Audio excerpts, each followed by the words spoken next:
Neville Goddard, a small one from 1948. Genesis 27. Jacob gets Isaac's blessing. 1948. Our third interpretation is the story of Isaac and his two sons, Esau and Jacob. One of my favorite stories. One of my favorites. The picture is drawn of a blind man being deceived by his second son into giving him the blessing which belonged to his first son. The story stresses the point that the deception was accomplished through the sense of touch. And Isaac said unto Jacob, Come near, I pray thee, that I may feel thee, my son, whether thou be my very son Esau or not. And Jacob went near unto Isaac his father, and he felt him. And it came to pass, as soon as Isaac had made an end of blessing of Jacob, and Jacob was yet scarce gone out from the presence of Isaac his father, that Esau his brother came in from his hunting. Genesis 27, 21, 30. This story can be very helpful if you reenact it now. Again, bear in mind that all the characters of the Bible are personifications of abstract ideas and must be fulfilled in the individual man. You are the blind father and both sons. Isaac is old and blind, and sensing the approach of death, calls his first son Esau a rough, hairy boy, and sends him into the woods that he may bring in some venison. The second son, Jacob, a smooth-skinned boy, overheard the request of his father, desiring the birthright of his brother. Jacob, the smooth-skinned son, slaughtered one of his father's flock and skinned it. Then, dressed in the hairy skins of the kid he had slaughtered, he came through subtly and betrayed his father into believing that he was Esau. The father said, Come close, my son, that I may feel you, that I may feel you. I cannot see, but come that I may feel. Note the stress that is placed upon feeling in this story. He came close, and the father said to him, The voice is Jacob's voice, but the hands are the hands of Esau. And feeling this roughness, the reality of the son Esau, he pronounced the blessing, and gave it to Jacob. You are told in the story that as Isaac pronounced the blessing and Jacob had scarcely gone out of his presence, that his brother Esau came in from his hunting. This is an important verse. Do not become distressed in our practical approach to it, for as you sit here, you too are Isaac. This room in which you are seated is your present Esau. This is the rough or sensibly known world, known by reason of your bodily organs. All of your senses bear witness to the fact that you are here in this room. Everything tells you that you are here, but perhaps you do not want to be here. You can apply this toward any objective. The room in which you are seated at any time, the environment in which you are placed, this is your rough or sensibly known world or son, which is personified in the story as Esau. What you would like in place of what you have or are is your smooth-skinned state of Jacob, the supplanter. You do not send your visible world hunting as many people do by denial. By saying it does not exist, you make it all the more real. Instead, you simply remove your attention from the region of sensation, which at this moment is the room round about you, and you concentrate your attention on that which you want to put in its place, that which you want to make real. In concentrating on your objective, the secret is to bring it here. You must make elsewhere here and then now. Imagine that your objective is so close that you can feel it. Suppose at this very moment, I want a piano here in this room. To see a piano in my mind's eye existing elsewhere does not do it. But to visualize it in this room as though it were here, and to put my mental hand upon the piano and to feel it solidly real, is to take the subjective state personified as my second son Jacob and bring it so close that I can feel it. Got to be careful. I don't really want a piano in this room. But if you do it and you don't want it and you did it, it will happen. Yes, you can't take this lightly. Isaac is called a blind man. You are blind because you do not see your objective with your bodily organs.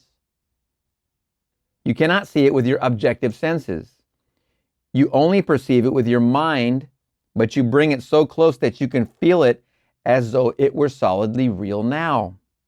When this is done and you lose yourself in its reality and feel it to be real, open your eyes. When you open your eyes, what happens? The room that you had shut out, but a moment ago returns from the hunt. You no sooner gave the blessing, felt the imaginary state to be real, than the objective world, which seemingly was unreal, returns. It does not speak to you with words as recorded of Esau, but the very room round about you tells you by its presence that you have been self-deceived. That's a very important point. We want to be good at the art of self-deception.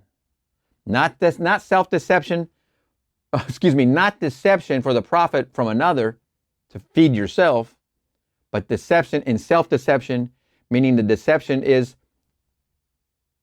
to make real what it is your objective is in place of what you think is there. So deception is being properly used, self-deception, to bring on the new reality to replace the existing reality. That is a deception that you want to get to learn how to use.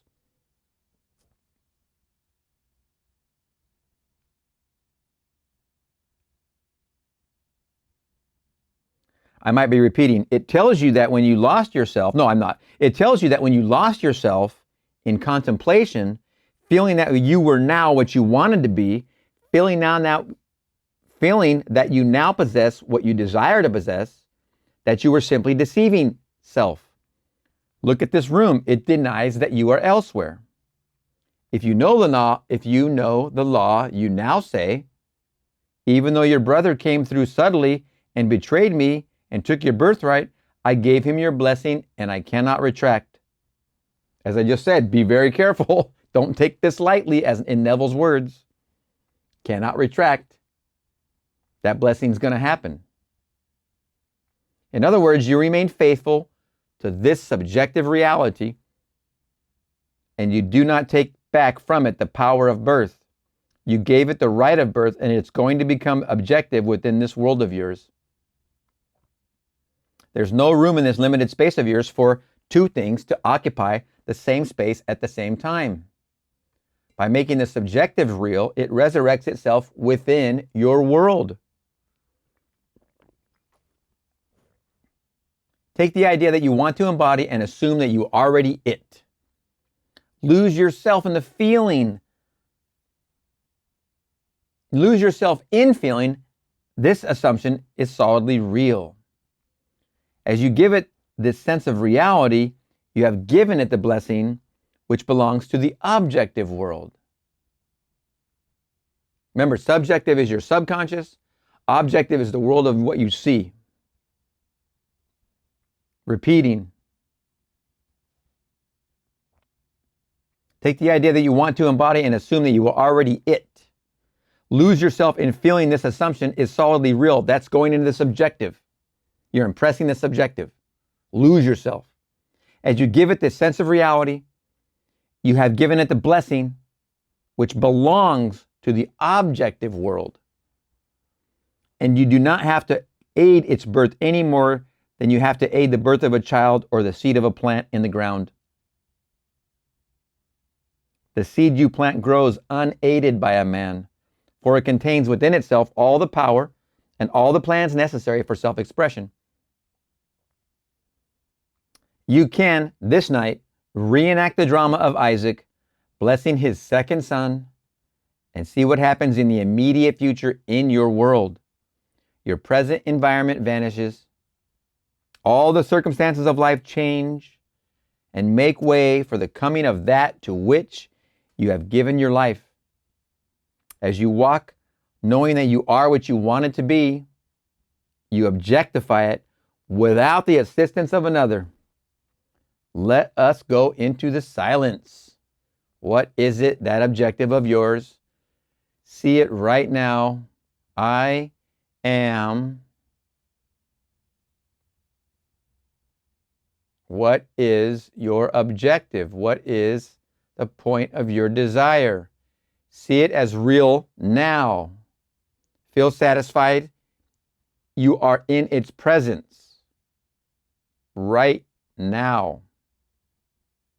As you open your eyes, you're surprised you're still here, but you just gave birth to your new reality. Don't be bothered by how much time it takes, because you just planted the seed. It will come. That, as Neville says over and over, I promise you. Oh my goodness. What I love Esau and Jacob. It's such a wonderful, wonderful, short, very short lecture by Neville, 1948. Genesis 27, Jacob gets Isaac's blessing. All right, we'll see you in the next one.